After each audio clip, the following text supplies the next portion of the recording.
আসসালামু আলাইকুম রহমতুল্লাহি ওবারাকাতু। আমার নাম মরিয়ম। আমি আজকে আমার এক দূর সম্পর্কের চাচাতো বোনের এক জীবন কাহিনী বলবো। ওর সাথে যেটা ঘটেছে ওর মতো করেই আমি সেটা বলবো। আশা করি আপনাদের খুব ভালো লাগবে। আর হ্যাঁ, এটা একদম বাস্তব ঘটনা। আর আমি বেশি কথা না বলি, চলুন শুরু করা যাক। আমি ওর মতো করেই গল্পটা বলবো। আমার নাম মিম। আমি যখন 13 বছর বয়সী তখন আমার সাথে এই ধরনের ঘটনা ঘটে। তখন আমি প্রথমেই বুঝতে পারিনি যে কি ঘটছে আমার সাথে। হঠাৎ একদিন রাতের বেলা আমার সাথে এই ঘটনাটা প্রথম ঘটে। যখন আমি রাতের 12টা বাজে বাথরুমে যাই, তখনকার দিনে আমাদের বাথরুমগুলো ছিল একটু দূরে। তো রাতের বেলা তো বাইরে যেতে হতো। আমি আমার বড় বোনকে সাথে নিয়ে বাইরে গেছি। তো আমার বড় বোন অতিরিক্ত ঘুমের কারণে আমাকে রেখে চলে আসছে। তো আমি যখন বাইরে বের হই ওয়াশরুম থেকে, তখন দেখি আমার বোন আমার সাথে নেই। আমি খুব ভয় পেয়ে যাই। কিছু দূর চলে যাওয়ার পরে হঠাৎ করে আমাকে কেউ মিম বলে ডাক দেয়। তো আমি বুঝতে পারিনি যে ডাকটাকে ডাকলো। আমি ভাবছি হয়তো এটা আমার মনের ভুল। তো আমি সামনে আমার বাসার দরজার সামনে যাওয়ার পরে আমাকে বলতেছে, তুমি আমার কথাটা শুনলে না? তখন আমি বললাম যে হ্যাঁ, এটা তো আমার মনের ভুল না, কেউ হয়তো ডাক দিছে। পিছনে তাকাইলাম, দেখলাম না কিছু। তারপর আমি রাত্রেবেলা ওইখানে বাসায় চলে যাই ঘুমাইলাম। কিন্তু আমার রাত্র ভইরা ঘুম আসে না। মানে একটা আতঙ্ক লাগতেছে যে রাতে আমাকে কে ডাক দিল, আবার এটাও বলতেছে যে তুমি আমার কথা শুনলা না। তো আমি আমার বাসায় কাউকেই শেয়ার করলাম না কথাটা। এরকম প্রথম দিন চলে যায়। তার 2 দিন পরে আমি আমার এক বোনের বিয়েতে চলে যাই। বিয়েতে যাওয়ার পরে তখন আমি শাড়ি পরি গায়ে হলুদে শাড়ি পরার পরে সেজেগুজে ফুল দিয়ে সাজি। তখনকার সময় ফুল, গোলাপ ফুল, গাঁদা ফুল এগুলো দিয়েই বেশি সাজতো গ্রামের মানুষ। তো আমিও গাঁদা ফুল দিয়ে সাজার পরে আমার সব বোনেরা, কাজিনরা সব দূরে চলে যায়, মানে স্টেজের কাছে চলে যায়। তো আমি আবার আমার আম্মুর কথা বলতে একটু বাইরে আসি, মানে আম্মুকে খুঁজতে আসি আর কি। তো আম্মুকে খুঁজতে খুঁজতে হঠাৎ আমাদের বাসার একটা নিম গাছতলা আছে। তো ওইখানে যাওয়ার পরে আম্মুকে দেখতে পাই না, কিন্তু ওইখানে আমার মনে হইতেছে কি যে আমার আম্মুর মতো কেউ দাঁড়ায় আছে। তো আমি ভাবছি হয়তো ওইটাই আমার আম্মু। তো আমি যাওয়ার পরে বলতেছি, আম্মু তুমি এখানে দাঁড়ায় আছো, একটু আসো, আমার তোমার সাথে দরকার আছে। তো সে আমার দিকে ফিরে তাকায় না। আমার আম্মুর ড্রেস আপটা যেমন ঠিক তেমনই ছিল, কিন্তু চেহারাটা আমার সামনে আসে না। তো আমি ভাবতেছিলাম যে এটা কী বিষয়টা হইলো কি, যে আম্মু আমার দিকে তাকাচ্ছে না। পরে আমি সামনে যাওয়ার পরে যখন গায়ে হাত দিতে যাব, তখন আমার বলতেছে আমাকে টাচ করো না, কিন্তু এটা আমার আম্মুর ভয়েস ছিল না। আমি ভয় পেয়ে যাই যে এটা কি, এটা তো আমার আম্মু না। তারপর আমি কি করব, আমি সাথে সাথে ভয়ে দৌড় দিই, মানে উল্টা দিকে দৌড় দিই। দৌড় দেওয়ার পরে বাসায় চলে আসি। আসার পরে অনেক হাঁপাইতেছিলাম। তো আমার আম্মু হঠাৎ করে আসছে, বলতেছে কি ব্যাপার আম্মু, তুমি এখানে বসে রইছো? পরে বলতেছে আম্মু তুমি কি ওই বাড়ির পিছনে গেছিলা? পরে বলতেছে যে না, আমি তো এখানে যাইনি, আমি তো বাবা কাজে ব্যস্ত, এখানে তোমার চাচিদের হেল্প করতে হয়। তো আমার মনে সন্দেহ জাগলো এটা আমার সাথে কি হচ্ছে। 2 দিন আগেও এমন একটা ঘটনা ঘটলো, আর সেই ভয়েসটা এখনো হচ্ছে। তারপরে আর কি, আমি বিয়েটা কোনো রকমে দিনটা কাটে, গায়ে হলুদের দিনটা। তো বিয়ের দিন আমি আমার আমার মানে ওই কাজিনের সাথে তার শ্বশুর বাড়িতে যাই। তার শ্বশুর বাড়িটা ছিল আমাদের গ্রামের একদম লাস্ট পর্যায়ে। তো ওইটা আবার একটু মানে একদম পুরোটাই মানে একা বাড়ি, মানে ওনার বাড়িটা একা বাড়ি, চারপাশে জঙ্গল, পরে কবরস্থান, আর তার মধ্যে হচ্ছে বাড়ি। তাদের আশেপাশে প্রায় অনেকটা জায়গা পর্যন্ত কোনো মানুষ থাকে না, কারণ তারা নাকি আকন গোষ্ঠী। আর ওই গোষ্ঠীর লোকেরা নাকি একটু একা থাকতে পছন্দ করে, সেটা তো আর আমি জানতাম না। তো বিয়েতে যাওয়ার পরে দেখেছি কোনো মানুষজন নাই, মানে এমনিতে বিয়েতে যারা 2-1 জন দাওয়াতে আসছে এরা ছাড়া ওই বাড়িতে বেশি মানুষজন নাই। আর ওই বাড়ির আশেপাশেও কোনো মানুষের দেখা সাক্ষাৎ নাই। পাশে কতগুলো ক্ষেত, তারপরে হচ্ছে মানে যে বিভিন্ন ধরনের ক্ষেত, তারপরে হচ্ছে যে এই জঙ্গল, তারপর কবরস্থান। তারপরে বাঁশঝাড়, এই ধরনের আর কি। অনেক দূর পরে আমাদের মানে ওনাদের রাস্তাটা আসে। তো বাড়িতে যাওয়ার পরে আমি খুব ফাঁপড় হয়ে যাই যে এইখানে আমি থাকতে পারবো না, এখানে কেন আসছি। মানে আসার পরে এখন আমি পুরাই বিরক্ত। তো কি করার, দিন যায় না। আপু তো শ্বশুরবাড়িতে নতুন মানুষ থাকতেছে, আর আপুর শ্বশুরবাড়িতে খুব কম সংখ্যক লোক ছিল, দুলাভাই একাই ছিল, তার কোনো ভাই বা বোন ছিল না। তো সে সূত্রে তার বাড়িটাও খুবই ফাঁকা। তো এমন হয় কি, যেদিন যাই তার পরের দিন দুপুরবেলা আমার বাসায় ভাল লাগতেছিল না, কারণ আমি গ্রামের মেয়ে। ওইখানে তো আমার বাইরে বাইরে থাকা একটা অভ্যাস ছিল, বাইরে ঘোরা, বাইরে থাকাটা। কিন্তু যখন আমি ওই বাসায় যাই আমি অনেক বিরক্ত হয়ে যাই। তো আমি কি করি, আপুর কাছে বইলা তাদের বাড়ির পিছনে যাই। ওইখানে মটরশুঁটি ক্ষেত আছে, আর তার পাশে ধইঞ্চা ক্ষেত। তো ওইখানে ঘুরতে যাই আর কি। ঘুরতে যাই বলতে একটু হাঁটাহাঁটি করি। আশেপাশে কোনো মানুষজন নাই, একদম নির্জন। মানে ওইখানে থাকলে দিনের বেলায় ভুতুরে ভুতুরে একটা ফিল আসে। তো আমি বলতেছি যে কি ব্যাপার, এই জায়গাটা এরকম, মানে এখন কি করব, একা একা ঘুরতেছি। হঠাৎ আমার পিছন থেকে কেউ আমাকে বলতেছে, এই মিম, তুমি এখানে কি করো? তারপর আমি আমি পিছনে তাকাই, তাকানোর পরে আমি কাউকে দেখতে পাই না। তো আমি আবার সাহস করে বলি, 3 দিনের দিন আমি সাহস করে বলি যে, এই আপনি কে? আপনি আমার নাম জানলেন কিভাবে? আর আপনি আমার সাথে যে কথা বলেন, উধাও হয়ে যান, আমি তো আপনাকে দেখতে পাই না, আপনি আমার সামনে আসেন। তো সে আমাকে বলে যে না, আমি সামনে আসতে পারবো না, তুমি আমাকে দেখলে ভয় পাবে, তারপর আর আমার সাথে কথা বলতে চাইবে না। তারপর আমি বললাম, না, আমি কথা দিচ্ছি আমি আপনাকে দেখলে কথা বলতে চাইবো, আর আমি আপনাকে দেখার পরে ভয় পাবো না। পরে বলতেছে, না, তুমি যত যাই বলো তুমি ভয় পাবে। তারপর আমি বলছি, তুমি প্লিজ আমাকে বলো যে তুমি কে, তুমি কেন আমার সাথে কথা বলতেছো? বলতেছে যে সেটা আস্তে ধীরে জানতে পারবে। আমি বলতেছি যে না, প্লিজ আমাকে বলো। এটা বলার সাথে সাথে সে উধাও, মানে তার কণ্ঠটা আর ভাসতেছে না। তো আমি অনেকক্ষণ ওইখানে দাঁড়ায় থাকি, অনেক কিছু বলি, কই তুমি, প্লিজ একটু আসো, কে আপনি, আমাকে বলেন। মানে আমি বিভিন্নভাবে কথা বলতেছি। তো যখন বুঝলাম যে এই কথাগুলোর কোনো দামই নাই, সে আমার কথা শুনতেছে না, তখন আমি চলে আসি। কিন্তু চলে আসার পরও আমার ব্রেনের মধ্যে এই কথাগুলোই ঘুরতে থাকে যে সে আসলে কে। তখন হঠাৎ আমার মানে শরীরে কাঁটা দিয়ে ওঠে, এটা আসলে অদৃশ্য কিছু, না হলে আমি তাকে কেন দেখতে পাই না? আর অন্য কোনো ছেলেরা আমাকে ডিস্টার্ব করে বা কথা বলে, সে তো আমার সাথে সাথে এত দূর আসতে পারবে না, আর সেটা সম্ভবও না। তারপরে আমি এইগুলা ভাবার পরে মানে ভয় পেয়ে যাই। তা আমি আমার আপুরে বলতেছি যে চলো আমরা কবে যাব আমাদের বাসায়। তো আগেরকার যুগের তো একটাই ছিল, এখন তো বিয়ে হলে তারপরের দিনই নিয়ে যায়, কিন্তু তখন তো আর এই জিনিসটা ছিল না। তো আপুদের আবার এখানে 3-4 দিন থাকতে হবে। আমি পুরাই মানে পাগল হয়ে যাইতেছিলাম ওইখানে থাকতে থাকতে। সেই দিনকার রাতটা কোনো রকমে যায়, তারপরের দিনটাও আমি কোথাও ঘুরি না, কারণ আমার বাইরে যেতেই ভয় লাগে। তো আমার ওই আপু বলতেছে যে তুমি কেন ঘুরতেছো না, কি সমস্যা, যাও একটু বাইরে টাইরে ঘুরো, হাঁটো, তোমার এখানে একা একা থাকলে তো আরও খারাপ লাগবে, আমাদের যাইতে তো আরও 2 দিন সময় লাগবে। তারপর আমি বললাম মানে যে আপু কই যাবো, এখানে সব জঙ্গল, কোনো মানুষকে দেখতে পাই না, আমার ভয় লাগে। পরে সে হাসতেছে, বলতেছে এত বড় মেয়ে, তুমি ভয় পাও? আমি বলতেছি যে এত বড় কই, আমি মাত্র 13 বছরের মেয়ে। পরে বলতেছে 13 বছর বয়সে এখন মানুষের বিয়ে দিয়ে দেয়, তো তুমি তো বড় হয়ে গেছো, কয়েকদিন পরে তোমাকে বিয়ে দিবে। তো এই দুষ্টামি করার পরে আমি চিন্তা করলাম যে না, ভয় পাবো না, আমি যাই। আর যদি সে কখনো আমার সাথে কথা বলে আমি তাকে অনেক রিকোয়েস্ট করব আমার সামনে আসার জন্য। এটা বলার পরে আমি তাদের ওই বাগানটায় ঘুরতে যাই, মানে জঙ্গলটার মধ্যে ঘুরি।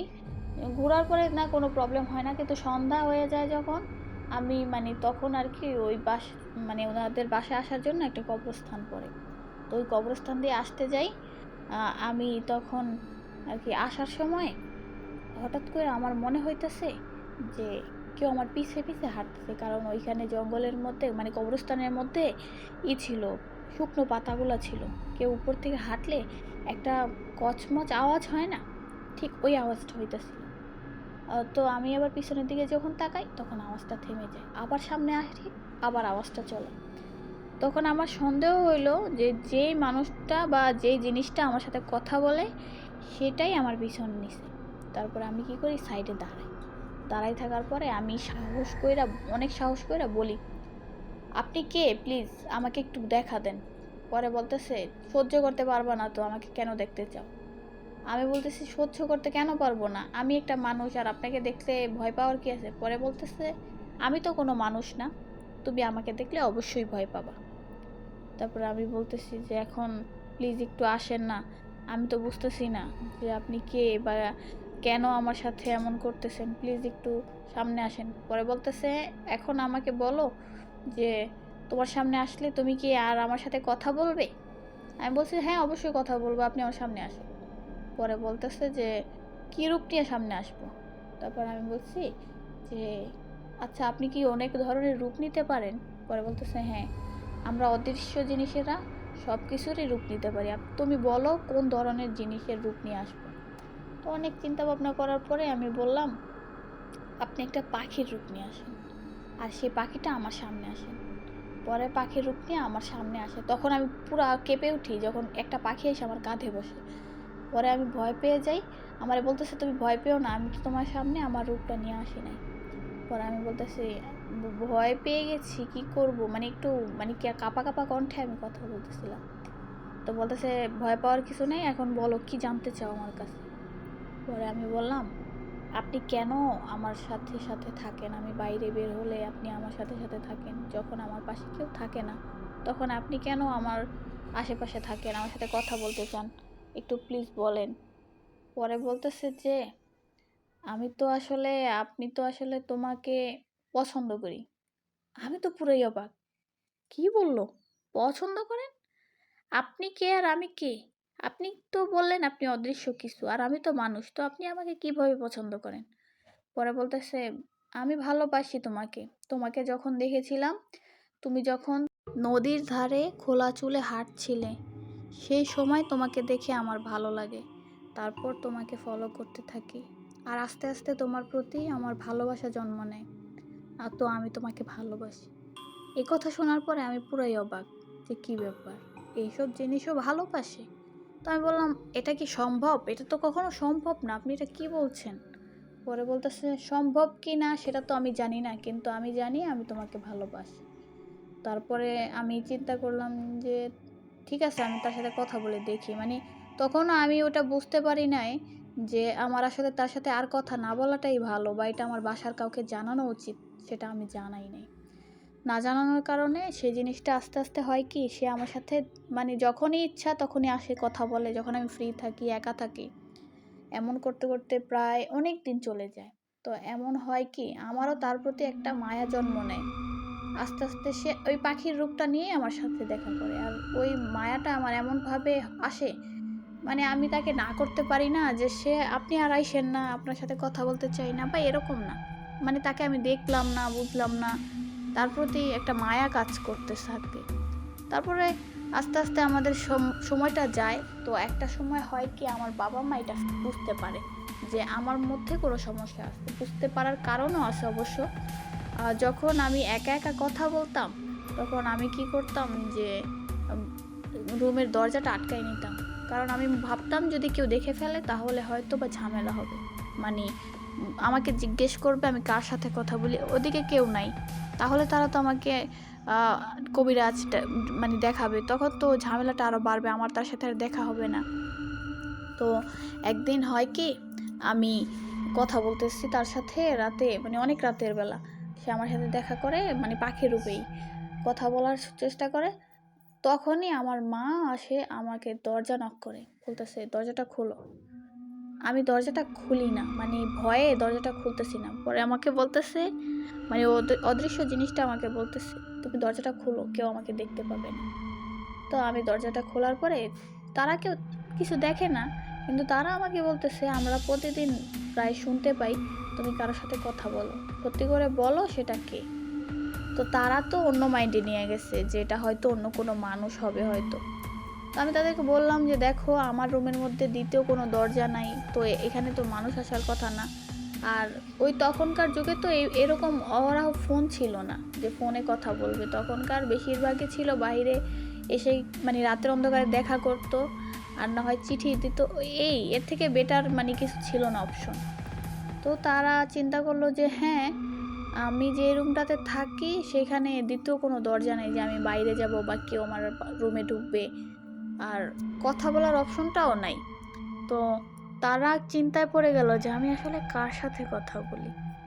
তো এরকম তারা ওই প্রথম তারা সন্দেহ করার পরে হয় কি যে আমি আস্তে আস্তে স্কুলে যাওয়াটা কমাই দিই, মানে বেশি একটা স্কুলে যেতে চাই না, খাওয়া দাওয়ার প্রতি অমনোযোগী আইসা পড়ে।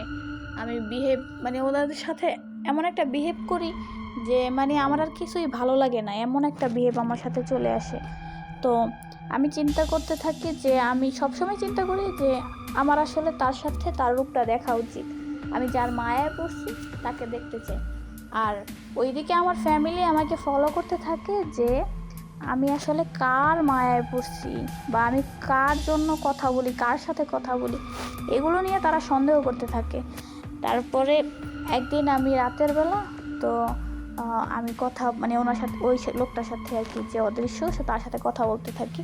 তখন আমার আম্মু আমাকে মানে ডাকে যে এই মিম, দরজা খোলো, কি করছো, আজকে আমি দেখতে চাই তুমি কি করছো। তারপরে আমি দরজাটা খুলে দিই, কারণ আমার এতটুকু বিশ্বাস আছে যে আমি ছাড়া তাকে কেউ দেখতে পাবে না। মানে আমি তার আসল রূপটা এখনও দেখি নাই, শুধুমাত্র তার পাখি রূপটা দেখছি। তো সেখানে আমার ফ্যামিলি তো আরও দেখবে না। তো দরজাটা খুলে দিই। দরজাটা খুলে দেওয়ার সাথে সাথে আমার আম্মা আমাকে একটা থাপ্পড় দেয়। থাপ্পড় দেওয়ার পরে হয় কি, তারা বলতেছে যে তুমি কোনো না কোনো একটা মানে দুর্ঘটনা ঘটাচ্ছ, সেটা আমাদেরকে বলো। তো আমি তো বলি না। তারা অন্য মাইন্ডে নিছে আর কি, যে বুঝতেছে যে অন্য কোনো কিছু হবে, কিন্তু ব্যাপারটা আসলে অন্যরকম।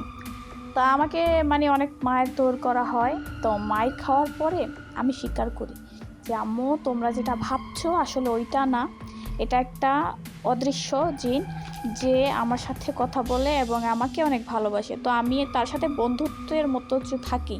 তো এগুলা বলার পরে আমার আম্মু কিছুতেই বিশ্বাস করে না। তো কি করা যায়, বাবা মা আমাকে প্রচুর পরিমাণে সন্দেহ করতেছে।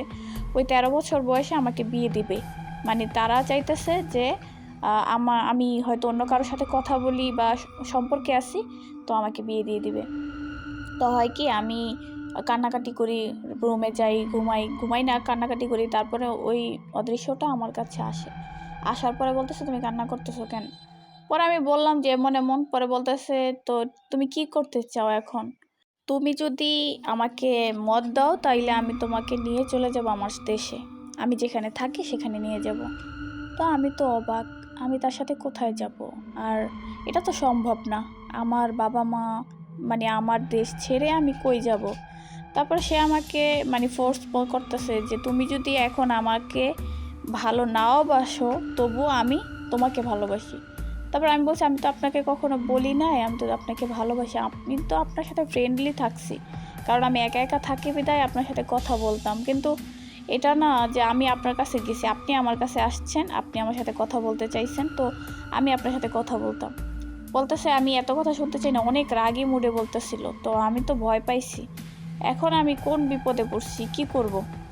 আমি বাসায় বুঝতেছে না, এখানে সেও রাগ দেখাইতেছে, তো এখন কী করা যায়। পরে আমি তাকে বললাম যে আপনি বলেন মানুষ আর অদৃশ্য কারোর সাথে কি এটা যায়। পরে বলতেছে যায় না কেন, যাইতেই হবে। তারপরে আমি আমার বাবা মাকে অনেক বুঝানোর পরে তারা বলতেছে এই কথাটা বিশ্বাস করতে পারতাছি না, কিন্তু আমাকে একটা প্রমাণ দেখো। তারপর আমি বলছি যে ঠিক আছে, আমি রুমের দরজাটা খোলা রাখবো, যখন আমি কথা বলবো তখন তোমরা আস্তে করে দরজাটা খুলে দেখবা যে এখানে কোনো মানুষ থাকে কিনা। তারপরে তারা আমার কথা মতো পরের দিন দরজাটা খোলা রাখি হালকা। তো যখন সে আসার পর আমার সাথে কথা বলে, তখন তারা মানে দরজাটা একটু খোলা রেখে দেখে যে না, সেখানে কেউ নাই।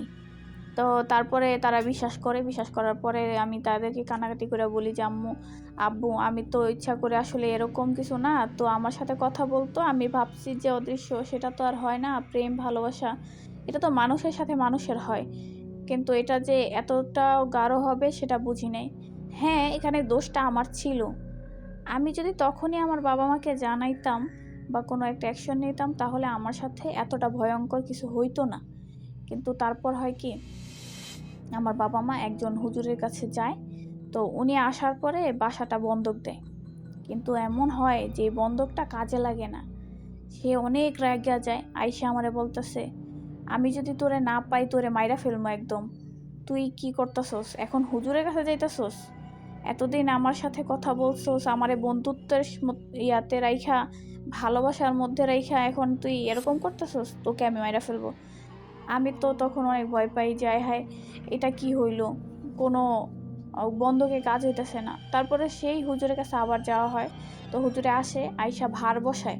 তো বসার পরে তিনি বলতেছে যে আসলে যেই জিনিসটা আপনার মেয়ের সাথে আছে, সে ওরে অনেক অনেক বেশি ভালোবাসে, আর এটা অনেক গাঢ় হয়ে গেছে।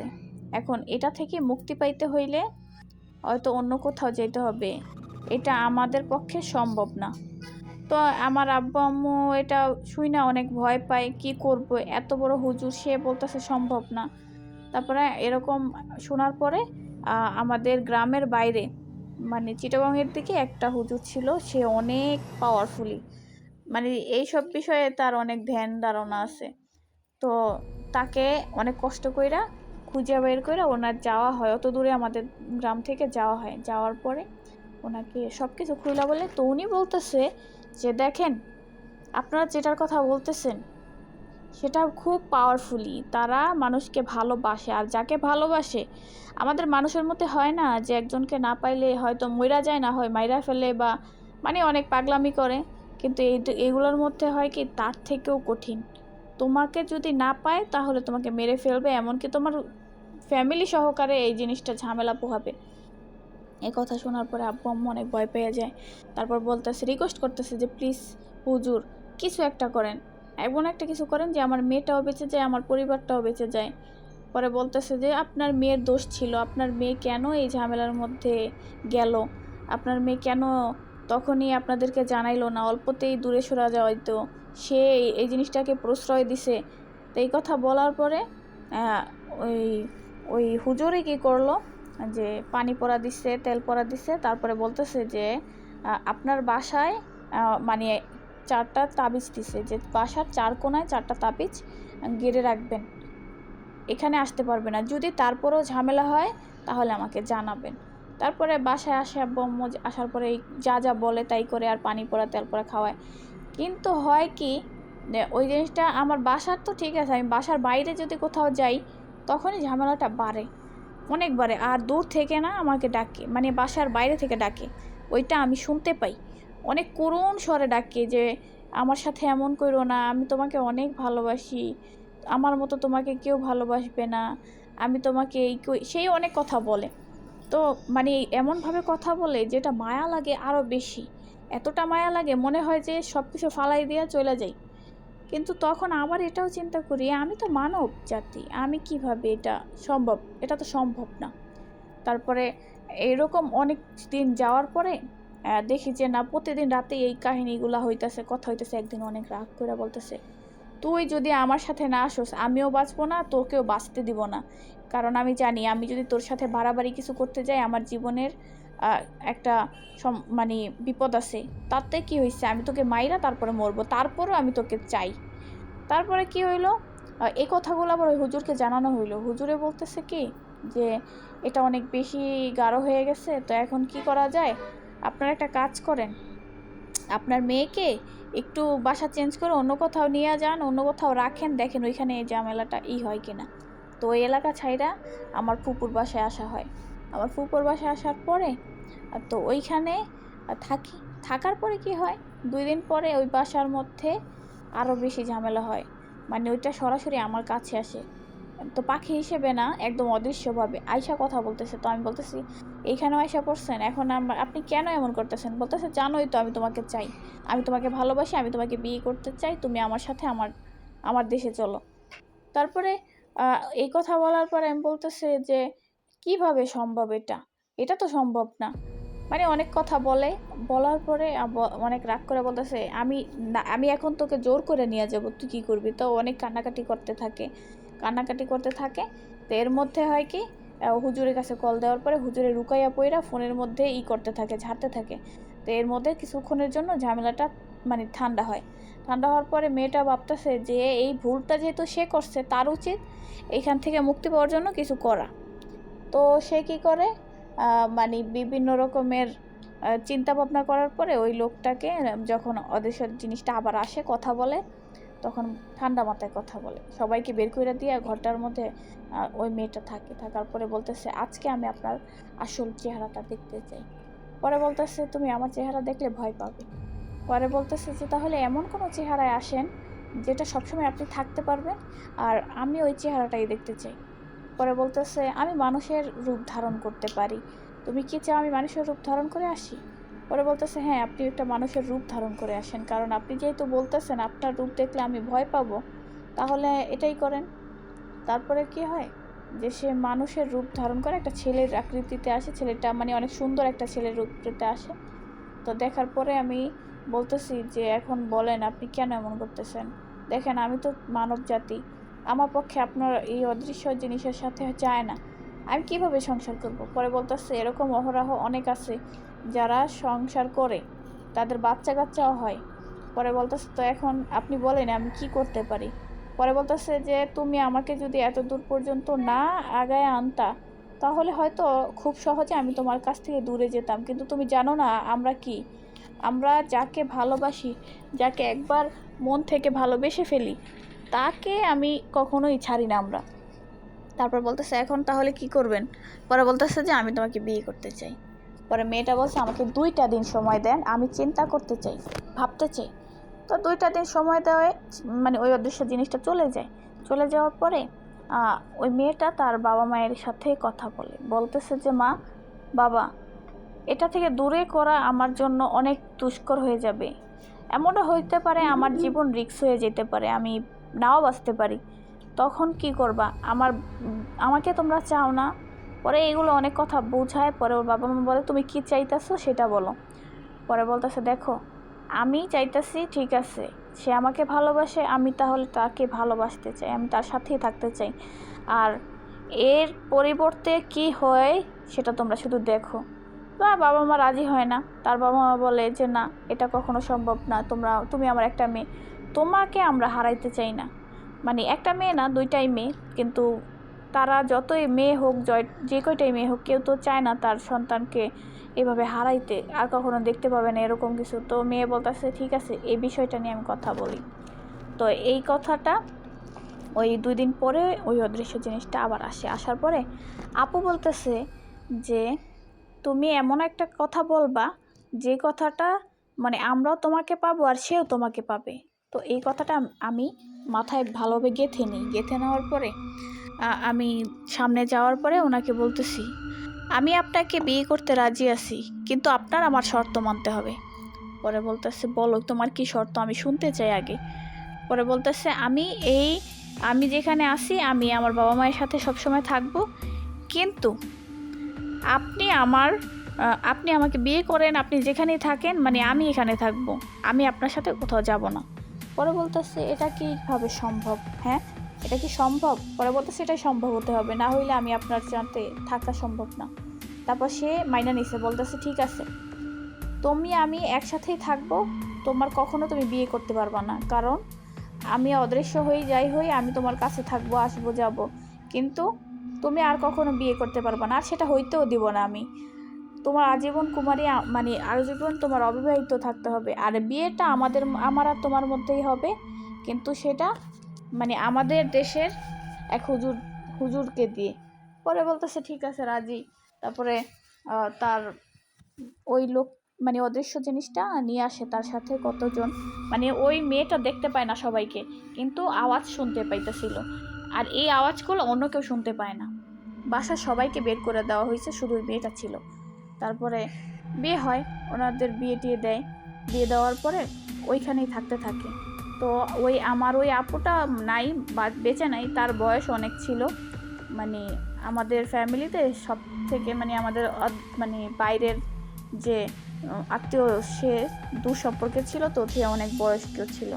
তো সে এখন মারা গেছে, কিন্তু এতটুকু জানা গেছে যে উনি মারা যাওয়ার পরেও এই জিনিসটা এখনও তার ফ্যামিলিকে যে কোনোভাবেই সাহায্য করে, কোনো না কোনোভাবে। তাদের সংসার হয়েছে এবং তাদের 2টা সন্তান আছে। তাদের সন্তানদের মধ্যে মানুষই, 2টা ছেলে, একটা ছেলে মানুষ আর একটা ছেলে ওই অদৃশ্য হয়। কিন্তু যে ছেলেটা মানুষ থাকে সেও অপরূপ সুন্দর, মানে যে বয়স হয়ে গেছে এখনও, ওই দাদাটা এত সুন্দর, মানে বলার বাইরে এত সুন্দর। কিন্তু তার যে ভাই সেটা ওনার সাথে মানে দেখা করে, আসে যায়, এরকম। সে এখনও তার আত্মীয়কে মানে অনেক সাহায্য করে, তার পরিবারকে অনেক সাহায্য করে। তো এতটুকু বুঝতে পারলাম আসলে ভালো যদি কেউ কাউকে সত্যিকারই বাসে, সেটা মানুষ হোক আর অদৃশ্য, 2জনের মধ্যে চাওয়া থাকলে সেটা সম্ভব। আর কখনোই এটা সম্ভব উচিত না যে একজনকে প্রেমের ফাঁদে ফালাইয়া তারপরে চলে যাওয়া। কারণ দেখো, এই মেয়েটা যদি এই জিনিসটার থেকে দূরে যাওয়ার চেষ্টা করতো তাহলে আর এত কিছু হইতো না। আর যেহেতু সে দূরে যাইতে চায় নাই আর সে ভুলটা করছে, তাহলে এটা তো তার প্রাপ্য ছিল। জীবনে সে মানে মহিলা মানুষ, আমরা যেভাবে আমাদের মা চাচিরা সংসার করতেছে, মানে দৃশ্যমান, এটা আর তার সাথে হইল না। অদৃশ্য সংসার, সেখানে কেউ ভালোভাবে, কেউ মন্দভাবে, কেউ বাজে কথা বলবে, এটাই তো স্বাভাবিক, তাই না?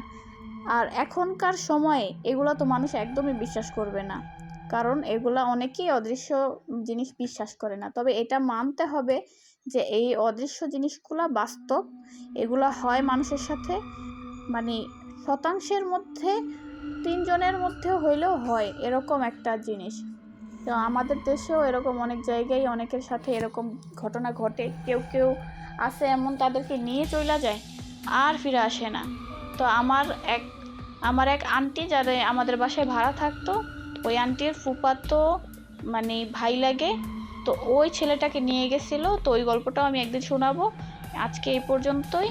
যদি গল্পটা ভালো লাগে, আমার এই গল্পগুলা মানে বাস্তব ঘটনাগুলো যদি শুনতে চান, তাহলে প্লিজ আমার চ্যানেলটা সাবস্ক্রাইব করবেন আর আমার পাশে থাকবেন, ফলো দিবেন, লাইক দিবেন, অবশ্যই আমাকে সাপোর্ট করবেন। আশা করি আপনারা আমার পাশে আছেন, থাকবেন ইনশাআল্লাহ। আসসালামু আলাইকুম ওয়া রাহমাতুল্লাহি ওয়া বারাকাতুহু।